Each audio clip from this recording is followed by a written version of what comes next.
My fairy tale marriage felt like it was ripped straight from a storybook. I was married to Mark, my college sweetheart, a man I thought was the epitome of kindness and devotion. We had a beautiful home, 2 wonderful kids, and what I believed was a rock-solid relationship. For 15 years, I was the devoted wife, supporting his career, raising our children, and creating a warm, loving home. I trusted him completely, never once questioning his late nights at the office or his frequent business trips. I was blissfully unaware that my fairy tale was actually a carefully constructed lie. The first crack in my perfect world appeared on a Tuesday. It was our anniversary, and Mark had called to say he was stuck in a last-minute meeting and would be late. I was disappointed but understanding. I prepared his favorite dinner, lit some candles, and waited. Around midnight, he stumbled in, smelling faintly of a perfume that wasn't mine. He mumbled an apology about a client dinner and fell into bed. My heart sank, but I pushed the suspicion away. I told myself I was being paranoid, that I was letting my imagination run wild, but the small signs kept piling up. Whispered phone calls he'd quickly end when I entered the room. A sudden obsession with his phone, which was now password protected and never left his sight. He became distant, irritable, and our conversations grew shallow. The man I married was slowly being replaced by a stranger. I felt a cold dread creeping into my life, a feeling I couldn't shake. I tried talking to him, asking if something was wrong, if he was unhappy. He'd just brush it off, blaming stress from work and telling me I was overthinking things. But a wife knows. Deep down, I knew something was terribly wrong. My best friend Sarah saw the change in me. She saw the worry in my eyes and the forced smiles. One afternoon, over coffee, I finally broke down and confessed my fears. She listened patiently, then looked at me with a firm resolve. She told me I deserved the truth, no matter how painful it might be. She suggested I hire a private investigator. The idea felt extreme, like something out of a movie, and a part of me was terrified of what I might find. But the not knowing was eating me alive. With a heavy heart, I agreed.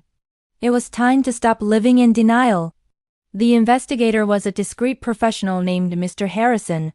I gave him all the details of Mark's recent behavior. 2 weeks later, he called me. The sound of his voice on the phone sent a shiver down my spine. He had a package for me. I met him in a quiet cafe, my hands trembling as he slid a large brown envelope across the table. He advised me to look at it when I was ready, in the privacy of my own home. That night, after the kids were asleep, I sat at my kitchen table, the envelope feeling like it weighed 1,000 pounds. With a deep breath, I tore it open. Inside were photos. Photos of Mark laughing with another woman, holding her hand, kissing her.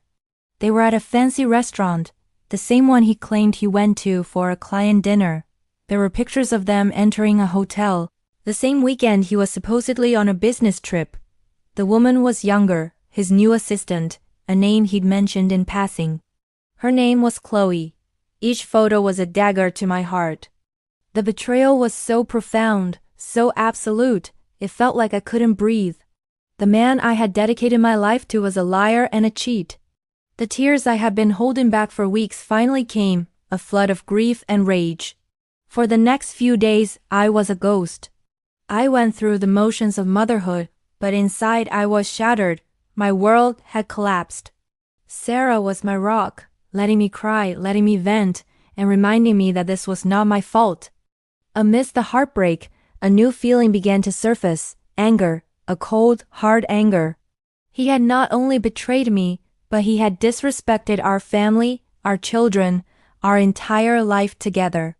He thought he was so smart, so clever, living this double life. He thought his secrets were safe. Well, I decided it was time for him to learn that actions have consequences. Karma was coming for him, and I was going to be his delivery service. My plan started to form. It wasn't just about getting a divorce. It was about exposing him for the fraud he was. I knew Mark was in the running for a major promotion at his company, a prestigious partner position he'd been working towards for years. The company prided itself on its family values and ethical conduct. Mark had carefully crafted an image of a dedicated family man, and I was about to burn that image to the ground. I called Mr. Harrison again. I needed more than just photos. I needed undeniable, irrefutable proof of his deception, especially regarding his misuse of company funds for his affair. Mr. Harrison delivered again, this time with bank statements and expense reports. Mark had been using the company credit card to fund his romantic getaways with Chloe, disguising them as business expenses. He had wined and dined her on the company's dime. This was the ammunition I needed. The day of the big partner announcement was approaching. I coordinated with Sarah and my lawyer. The timing had to be perfect. On the morning of the announcement, I packed a bag for myself and the kids and went to stay with Sarah. Then, I put my plan into motion. I compiled everything into a neat, damning package. The photos, the hotel receipts, the annotated expense reports showing his fraud. I sent one copy to the CEO of Mark's company, another to the entire board of directors, and a third to HR. I sent them anonymously, of course. I just timed it to arrive an hour before the big meeting where they would announce the new partners. I could only imagine the chaos erupting in that boardroom. His carefully built career, founded on lies, was about to come crashing down. The fallout was spectacular. I got a call from a frantic Mark a few hours later, his voice a mixture of panic and fury. "What did you do?" he screamed into the phone. I simply replied, "I just helped your company uphold its family values," and hung up. He was not only denied the promotion, he was fired on the spot for gross misconduct and fraud. The company launched a full investigation. He lost his job, his reputation, and his six-figure salary overnight. When he finally came home to our empty house, all he found were the divorce papers waiting for him on the kitchen table. The divorce was swift. Faced with the mountain of evidence, he had no choice but to agree to my terms. I got the house, full custody of the children, and a very generous settlement. Chloe, upon learning he was now unemployed and broke, disappeared from his life as quickly as she had entered it. Mark was left with nothing. He had to sell his fancy car and move into a small run-down apartment. He thought he could have it all, but his greed and deceit left him with absolutely nothing. Some might call it revenge. I call it karma. He made his choices, and now he has to live with them. As for me, the journey to healing has been long, but every day gets a little brighter. My kids are thriving, and our home is once again a place of peace and happiness, free from lies and tension. I've rediscovered myself, not as Mark's wife, but as the strong, resilient woman I've always been. I've even started my own small business, something I'd always dreamed of, but never had the confidence to pursue. My story is a painful reminder that betrayal can come from where you least expect it. But it's also a story of strength, of standing up for yourself, and of the sweet, satisfying justice that comes when karma finally steps in. Thank you for listening to my story.